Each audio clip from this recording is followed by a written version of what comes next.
오늘 우리에게 주시는 하나님의 말씀은 신약 성경 누가복음 1장 46절에서 55절까지의 말씀입니다. 신약 성경 누가복음 1장 46절에서 55절까지의 말씀입니다. 하나님의 말씀을 봉독하겠습니다. 마리아가 이르되 내 영혼이 주를 찬양하며 내 마음이 하나님 내 굴주를 기뻐하였음은 그의 여종의 비천함을 돌보셨음이라. 보라, 이제 후로는 만세의 날을 복이 있다 일컬으리로다. 능하신 이가 큰 일을 내게 행하였으니 그 이름이 거룩하시며 긍휼하심이 두려워하는 자에게 대대로 이르는도다. 그의 팔로 힘을 보이사 마음의 생각이 교만한 자들을 흩으셨고 권세 있는 자를 그 위에서 내리치셨으며 비천한 자를 높이셨고 줄이는 자를 좋은 것으로 배불리셨으며 부자는 빈손으로 보내셨도다. 그 종 이스라엘을 도우사 긍휼히 여기시고 기억하시되 우리 조상에게 말씀하신 것과 같이 아브라함과 그 자손에게 영원히 하시리로다 하니라. 아멘. 대림절 첫 번째 주일, 이 거룩한 예배의 자리에 나오신 여러분 모두에게 우리 주 예수 그리스도의 은혜와 평강이 임하기를 축복합니다. 12월이 다가오면요, 벌써 곳곳에 크리스마스 캐롤이 들려오고는 합니다. 백화점과 상점들은 화려한 트리로 장식되고요, 사람들의 마음은 연말에 들뜬 분위기로 바뀝니다. 여러분이 생각하는 성탄절은 어떤 느낌인가요? 따뜻한 벽난로가 피어오르고 창밖에는 고요하게 눈이 내리는 풍경, 아주 낭만적이고 감상적인 그런 모습이 떠오르지는 않습니까? 세상은 크리스마스를 고단한 현실을 잠시 잊게 해주는 따뜻한 위로의 시간 혹은 선물을 주고받는 연말의 축제 정도로 생각하는 것 같습니다. 하지만 오늘 우리가 보고 있는 인류 역사상 최초의 크리스마스 캐럴, 바로 예수님의 어머니 마리아가 부른 이 노래는 우리의 예상과는 전혀 다른 분위기로 흘러가고 있다는 것입니다. 이 노래에는 산타클로스도 루돌프도 혹은 눈 내리는 풍경도 없습니다. 이 노래가 터져나온 배경을 한번 깊이 생각해 보시길 바랍니다. 당시 마리아의 상황은요, 낭만과는 굉장히 거리가 멀었습니다. 그녀는 천사 가브리엘로부터 처녀의 몸으로 잉태할 것이다 라는 소식을 들었습니다. 이것은 당시 율법으로는 간음한 여인으로 몰려서요, 돌에 맞아 죽을 수도 있는 충격적이고 위험한 소식이었습니다. 약혼자 요셉과의 관계도 깨어질 위기에 처한 것이 바로 이 마리아의 상황이었다라는 것입니다. 이런 혼란과 두려움, 그리고 사회적 스캔들의 위협 속에서 그녀는 서둘러 유대 산골에 있는 친족 엘리사벳을 찾아갑니다. 그리고 그곳에서 성령의 감동으로 서로의 믿음을 확인하고요, 그리고 태중에 있는 아기가 메시아, 즉 그리스도라는 것을 확증받게 됩니다. 그 벅찬 감격과 전율, 그리고 두려움을 넘어서는 확신 속에서 터져 나오는 노래가 바로 오늘 우리가 보고 있는 본문이다라는 것입니다. 그래서 이것은 편안하게 소파에 앉아서 들려오는 그런 자장가와 같은 노래가 아닙니다. 이것은 목숨을 건 신앙의 고백입니다. 이 노래를 꼼꼼히 묵상해 보면요, 오히려 아주 비감상적이고 오히려 전투적이기까지 하다라는 것을 우리가 발견하게 될 것입니다. 어떤 신약학자는 그래서 이 마리아의 창가를 가리켜서 이렇게 말합니다. 인간의 모든 기대를 뒤집어버리는 혁명적인 청사진이다. 인간의 모든 기대를 뒤집어버리는 혁명적 청사진이다 라고 말하였어요. 여러분, 마리아는 지금 아기를 갖게 된 것이 기뻐서 노래하고 있는 것이 아닙니다.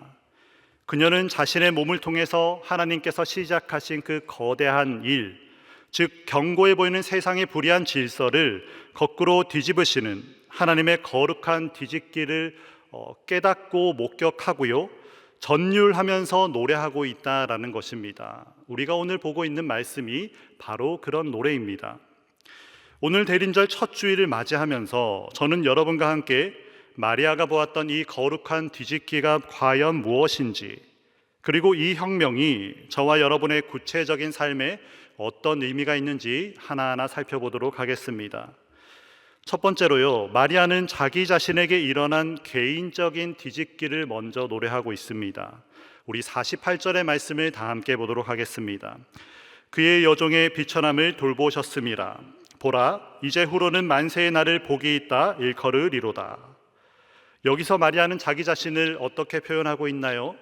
비천하다라고 말하고 있어요. 자기 자신을 비천하다라고 합니다. 이것을 헬라어 원어로 찾아보면 이 단어는 지극히 낮은 상태, 굴욕적인 위치, 아무것도 아닌 존재를 가리키는 사회적인 용어입니다. 그러니까 당시의 기준으로 보았을 때 이것은 마리아가 처한 냉혹한 현실을 가리키고 있다라는 것입니다. 생각해 보십시오. 마리아는 로마 제국의 식민지 백성이었습니다. 그것도 예루살렘이 아니라요, 나사렛에서 무슨 선한 것이 날 수 있겠느냐 하던 그 나사렛에서 살았던 시골 마을의 가난한 10대 소녀였습니다. 그녀는 권력도 없었고요, 재물도 없었고요, 사회적으로 내세울 만한 배경도 전무한 그런 사람이었습니다. 당시 로마 황제 아우구스투스의 영광이나 헤롯 왕의 권세에 비하면 그녀는 그냥 길가의 먼지처럼 작고 초라한 존재였다라는 것입니다.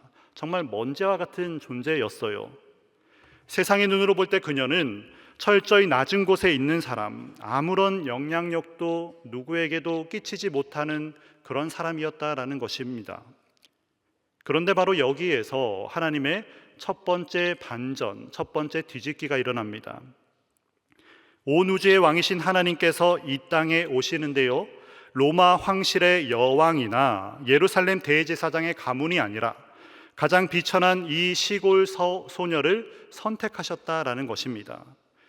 그것을 두고 하나님은 그녀의 비천함을 돌보셨다라고 말하고 있는 것입니다.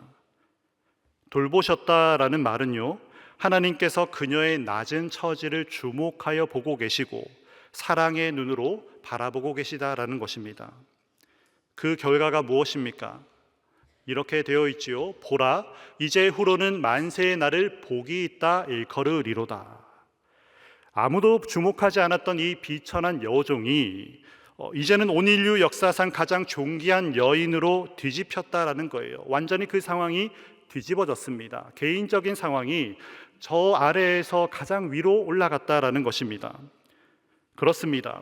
하나님은요, 비천한 자를 높이시는 분이시다라는 것입니다. 세상은 높은 곳을 향해 계속해서 올라가야만 신을 만날 수 있다, 하나님을 만날 수 있다라고 말하는 것 같지만 우리 하나님께서는 가장 낮은 곳으로 직접 내려오셔서 비천한 자를 만나 주신다라는 거예요. 세상과는 완전히 다른 말을 하나님께서 우리에게 해주시고 있다라는 것입니다. 그리고 49절을 보시면요, 마리아는 이 일을 행하신 하나님을 어떻게 부릅니까? 능하신 이가 큰 일을 내게 행하셨으니 그 이름이 거룩하시며 라고 합니다. 능하신 이라고 하나님을 부르고 있습니다. 여기서 우리는 하나님의 성품에 대한 중요한 통찰을 얻게 됩니다. 마리아가 만난 하나님은요, 세상의 무관심에서 저 멀리 떨어져서 반감만 하는 분이 아니라는 것입니다. 하나님은 거룩한 용사다라고 마리아는 묘사하고 있는 것입니다. 세상의 기준과 편견을 깨뜨리시고 억눌린 자기 백성을 위해 팔을 걷어붙이고 싸우시는 분이 바로 하나님이시다 말하고 있는 겁니다. 비천한 자를 들어 올리시기 위해 자신의 전능한 능력을 직접적으로 그리고 나서서 사용하시는 분이 바로 하나님이시다라는 것입니다. 그래서 능하신 이다라고 말하는 것이지요. 우리는 흔히 거룩함이라고 하면 어떻게 생각합니까? 거룩함, 도덕적으로 깨끗하고 또 조용하고 점잖은 상태를 우리는 은연중에 생각합니다. 하지만 마리아가 만난 하나님의 거룩함은요, 훨씬 더 역동적입니다. 하나님의 거룩함은 직접 가장 낮은 자를 찾아오셔서 그를 높이시는 하나님의 파격적인 성품이다라는 것이에요. 세상의 가치와 타협하지 않으시고 강자가 약자를 누르는 교만한 자들의 질서를 거스르는 그 구별됨, 그것이 바로 하나님의 거룩함이다라는 것입니다. 가만히 앉아서 조용히 있는 것이 아니라 하나님의 공의를 위해서 직접적으로 나서지는 것이 바로 하나님의 거룩함이다라는 것입니다. 사랑하는 여러분, 혹시 오늘 이 자리에 나는 가진 것이 없다, 나는 내세울 것이 없다, 내 인생은 비천하다 생각하시며 낙심하고 계신 분이 계십니까? 세상은 여러분의 스펙과 배경, 연봉과 지위를 보지요. 하지만 하나님은 여러분의 중심을 보신다라는 것을 분명히 기억하시길 바랍니다. 하나님은 우리가 자신의 자금을 인정하고 하나님을 의지할 때 그 낮은 자리로 찾아오시는 분이십니다. 그리고 우리의 인생을 비천함에서 존귀함으로 높이시는 분, 바로 그분이 우리가 믿는 하나님이다라는 것입니다. 이것이 주님을 기다리는 지금 대림의 때 하나님께서 우리에게 주시는 첫 번째 위로입니다. 그리고 이어서 마리아의 시선은 이제 자신을 넘어서요, 세상을 향해서 갑니다. 세상 전체로 확장하고 있습니다. 그녀는 이 거룩한 뒤집기가 단지 자신에게만 일어나는 우연한 사건이 아니라 하나님께서 온 세상을 통치하시는 변하지 않는 원리다라는 것을 우리에게 보여주고 있습니다. 51절부터 53절을 한번 쭉 보시면요, 하나님은 인간이 쌓아 올린 견고한 질서들을 세 가지 영역에서 무너뜨리십니다. 이것은 마치 하나님 나라의 혁명 선언문과 같다라고 말씀드릴 수 있겠습니다. 그 첫 번째는 도덕적인 뒤집기입니다. 51절을 함께 보겠습니다. 그의 팔로 힘을 보이사 마음의 생각이 교만한 자들을 흩으셨고, 여기서 흩으셨다라는 표현은요, 마치 전쟁터에서 적군을 패배시키시고 사방으로 쫓아버리는 강력한 군사적인 용어입니다. 하나님이 누구와 싸우신다고 합니까? 마음이 교만한 자들과 싸운다라고 합니다. 겉으로는 겸손한 척해도 속마음으로는 하나님 없이도 내 인생은 내가 계획할 수 있다라고 말하는 자입니다. 내 지성으로 모든 것을 판단할 수 있다라고 지적 교만에 빠진 자들입니다. 그들은 자신의 인생 계획이 완벽하다고 믿으면서 바벨탑을 쌓습니다. 이들은 자신의 지식과 기술과 재력을 의지해서 하나님을 조롱하는 자들입니다. 하지만 하나님은 그들의 계획을 바람에 날리는 겨와 같이 날려버리겠다 말씀하시는 겁니다. 하나님 없는 지혜가 얼마나 허무한지 드러내시겠다라는 것이에요. 그리고 그 둘째는 정치적, 사회적인 뒤집기입니다. 우리 52절을 함께 봅니다. 권세 있는 자를 그 위에서 내리치셨으며 비천한 자를 높이셨고, 당시 로마의 황제나 유대의 헤롯 왕은요, 자신들의 권자가 계속될 것이라 생각했을 거예요. 그들은 절대 권력을 휘두르면서 약한 자들을 억눌렀습니다. 하지만 역사를 보십시오. 그 권세 있는 자들은 다 권자에서 내려왔고요, 한 줌의 흙으로 돌아갔습니다. 반면 하나님은 누구를 높이십니까? 이름 없는 마국간의 말 구유에 누이신 아기 예수님, 그리고 그분을 따르는 비천한 제자들을 높이셨습니다. 세상은 힘으로 남을 누를 수 있는 자를, 누르고 있는 자를 왕이라 부르지만 하나님은 섬김으로 낮아지는 자를 왕 같은 제사장으로 높이신다라는 것입니다. 이것이 세상의 권력 구조를 완전히 뒤집으시는 하나님 나라의 거룩한 원리다라는 것이지요. 그리고 세 번째는 영적이고 경제적인 뒤집기입니다. 53절의 말씀입니다. 줄이는 자를 좋은 것으로 배불리셨으며 부자는 빈손으로 보내셨도다. 여러분, 이 말씀이 이해가 되십니까? 세상의 상식으로는 어떻습니까? 부자는 돈이 많기 때문에 좋은 것을 사 먹고 배부르는 것이 당연합니다.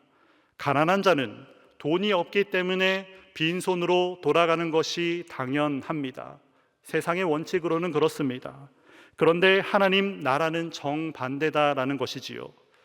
여기서 말하는 부자와 줄이는 자를 단순히 재산이 많고 적음으로만 보지 마시기 바랍니다. 물론 하나님은 가난한 자들을 직접 돌보시는 분도 맞습니다. 하지만 더 깊은 의미에서 이것은요, 하나님 앞에서의 영적인 상태를 말하는 것입니다. 누가 부자입니까?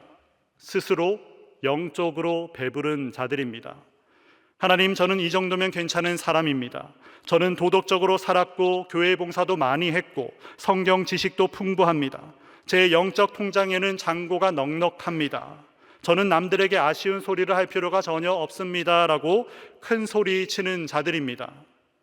이렇게 자기 의로움으로 배가 꽉 찬 사람들은 예수님께 나올 때 빈손으로 돌아가게 된다라는 것입니다. 왜 그렇습니까? 하나님이 인색해서가 아니에요. 그들의 손과 마음에 이미 자기 자신으로 꽉 차 있어서 하나님의 은혜가 들어갈 틈이 전혀 없기 때문에 그렇습니다. 그들은 구원자가 절실하지 않습니다. 단지 자신의 성공적인 삶을 조금 더 윤택하게 해줄 조력자가 필요한 사람들입니다. 그래서 그들은 예배를 드려도 감격이 없고요, 말씀을 들어도 변화가 없습니다. 결국 아무것도 받지 못하고 공허한 마음으로 돌아간다라는 것입니다. 사랑하는 여러분, 오늘 예배도 마찬가지입니다. 교만한 자의 손에 하나님은 아무것도 주시지 않으실 것입니다. 반대로 누가 줄이는 자입니까?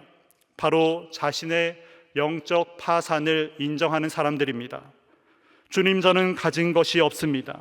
제 안에는 선한 것이 하나도 없습니다. 저는 죄인입니다. 주님의 은혜가 아니면 단 하루도 살 수 없습니다 라고 겸손하게 자신의 상황을 고백하는 자들입니다. 이들은 마치 탕자와 같습니다. 아버지의 집을 떠나 모든 것을 잃고 돼지 쥐엄 열매조차 먹을 수 없는 그 비참한 상태에서 나를 품꾼의 하나로만이라도 써주십시오라고 두 손 들고 나오는 사람입니다. 사랑하는 여러분, 이것이 바로 복음의 역설입니다. 세상은 내가 가진 것, 너의 스펙, 너의 성취가 너의 자격이다라고 말합니다.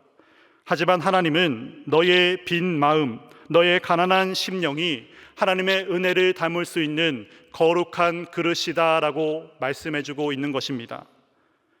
오늘 예배 자리에 나온 여러분은 어떤 상태입니까? 혹시 나의 의로움, 나의 경력, 나의 신앙 연륜으로 배불러 있지는 않습니까? 내가 왕년의 신앙생활을 얼마나 잘했는데 라는 마음으로 편안한 의자에 기대어 앉아있지는 않습니까? 하나님은 배부른 자를 빈손으로 보내십니다. 하지만 은혜에 굶주린 자, 영적으로 가난한 자에게는 하늘의 가장 좋은 것으로 예수 그리스도라는 생명의 떡으로 배불리 먹게 해 주실 것입니다.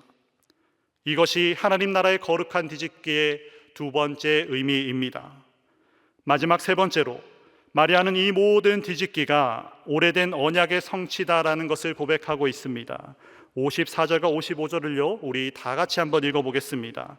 그 종 이스라엘의 도우사 긍휼히 여기시고 기억하시되 우리 조상에게 말씀하신 것과 같이 아브라함과 그 자손에게 영원히 하시리로다 하니라. 마리아는 깨닫습니다. 자신에게 일어난 이 기적, 그리고 앞으로 일어날 세상의 뒤집기가 이미 2000년 전 아브라함에게 주셨던 하나님의 약속의 성취다라는 것입니다. 이스라엘의 역사를 한번 생각해 보십시오.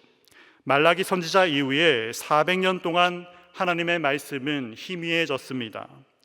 이스라엘 백성들은 하나님이 침묵하신다 생각하였고요, 약속이 잊혀졌다고 절망하였습니다. 그들은 로마의 압제 아래서 신음하면서 하나님이 우리를 버리셨구나라고 생각했을 것이다 라는 말입니다. 그러나 본문 54절에 뭐라 합니까? 기억하시되 라는 단어가 나옵니다. 하나님은 결코 잊지 않으셨다라는 거예요. 하나님은 단 한순간도 자기 백성을 잊으신 적이 없습니다. 하나님은 침묵하시는 것 같지만 역사의 이면에서 하나님의 구원을 묵묵히 이루어가고 계셨다라는 말입니다. 하나님은 그 약속을 이루시되 인간이 기대하는 화려한 정복자의 방식이 아니고요, 하나님 나라의 방식인 거룩한 뒤집기를 통해서 이루셨다라는 거지요. 가장 높은 하늘 보좌를 버리시고 가장 낮은 땅의 말구유로 오셨다라는 것입니다. 그리고 이 거룩한 뒤집기는 어디에서 완성이 됩니까? 마리아의 품에 안긴 이 아기 예수님이 자라나서 걷게 되실 바로 그 길, 바로 십자가의 길에서 완성이 됩니다. 예수님의 생애를 보십시오. 그분은 왕이셨지만 종의 형체로 오셨습니다. 부요하신 분이나 우리를 위하여 가난하게 되셨습니다. 죄가 없으신 분이나 우리를 위하여 죄인이 되셨습니다. 그리고 마침내 예수님은 십자가라는 가장 비참하고 가장 낮고 가장 수치스러운 자리로 스스로 내려가셨다라는 것입니다.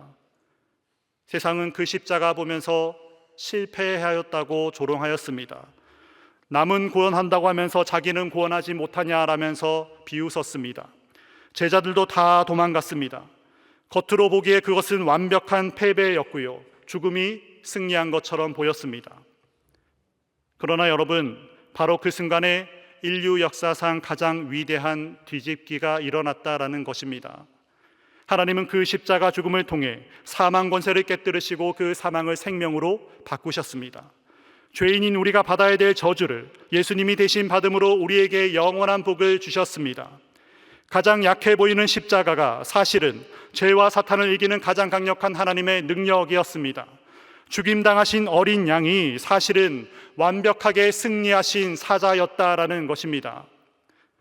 하나님은 아브라함에게 하신 약속을, 자기 아들을 십자가에 내어주시는 이 철저한 낮아짐과 뒤집기를 통해서 신실하게 지키셨다라는 것입니다.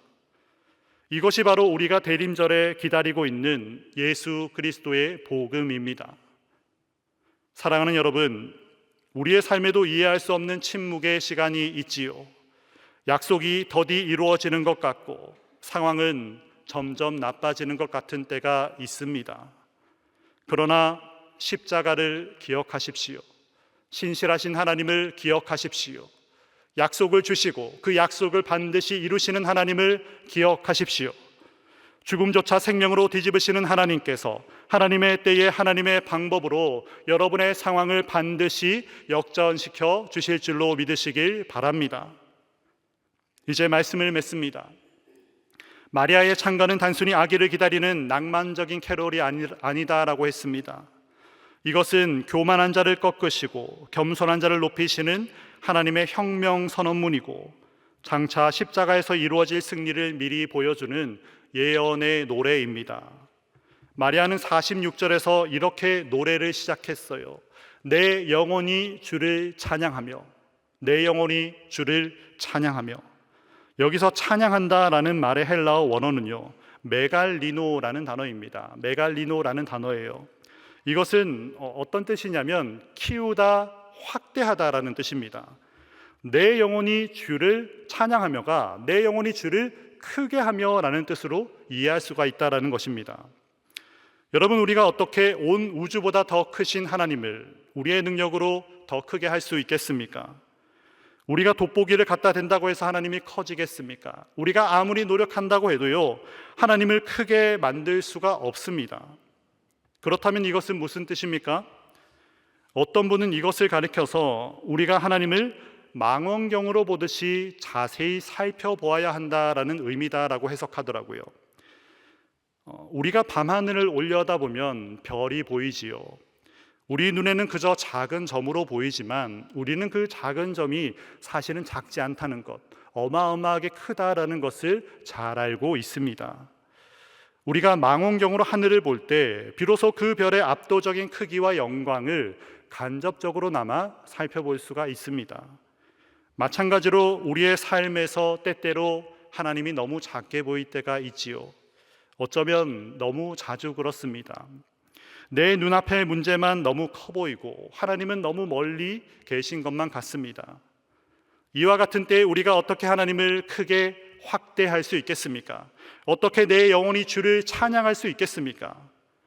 오늘 말씀의 마리아와 같이 하나님께서 행하신 이 거룩한 뒤집기, 십자가의 그 놀라운 반전을 자세히 바라보면서 마치 망원경을 들고 바라보는 것처럼 자세히 하나님을 살펴보면서 내 영혼이 전심으로 기뻐할 때 우리는 비로소 하나님을 찬양할 수 있다라는 것입니다. 하나님을 크게 바라볼 수 있다라는 것입니다. 내 안에 있는 세상의 헛된 교만은 작아지고 나를 높이시는 하나님의 은혜가 내 삶을 가득 채울 때, 세상의 즐거움보다 구원의 기쁨이 내 안에 가득할 때 우리는 비로소 하나님을 하나님 되시게 한다라는 것입니다. 이것이 내 영혼이 주를 찬양한다라는 말의 진정한 의미입니다. 사랑하는 여러분, 대림절을 시작하며 우리 모두 마리아의 노래를 함께 부르기를 원합니다. 세상의 성공과 자랑으로 높아지려 하지 마십시오. 오히려 십자가 앞에 나아가 철저히 낮아지시길 바랍니다. 빈손으로 주님 앞에 나아오십시오. 주님, 저는 영적으로 파산한 자입니다. 주님의 은혜가 전적으로 필요합니다라고 고백하시길 바랍니다. 이렇게 우리의 빈손을 주님께 내어드릴 때 전능하신 주님께서 우리에게 찾아오실 것입니다. 그래서 여러분의 비천함을 존귀함으로, 슬픔을 찬송으로, 절망을 소망으로 바꾸는 거룩한 뒤집기의 그 은혜가 우리의 모든 삶의 자리에, 우리의 가정에, 우리의 일터에 충만하기를 주님의 이름으로 축원합니다. 함께 기도하겠습니다. 거룩하신 하나님 아버지, 우리의 생각과 기대를 뛰어넘어 일하시는 주님을 찬양합니다. 대림절을 시작하며 우리 안에 있는 교만함을 흩으시고 겸손한 마음을 허락하여 주시옵소서. 스스로 부요하다 생각하여 빈손으로 돌아가는 어리석은 자가 되지 않게 하시고 우리의 영적 가난함을 고백함으로 주님이 주시는 하늘의 좋은 것으로 배부르게 하옵소서. 십자가의 죽음을 생명으로 뒤집으신 예수 그리스도의 이름으로 기도드립니다. 아멘.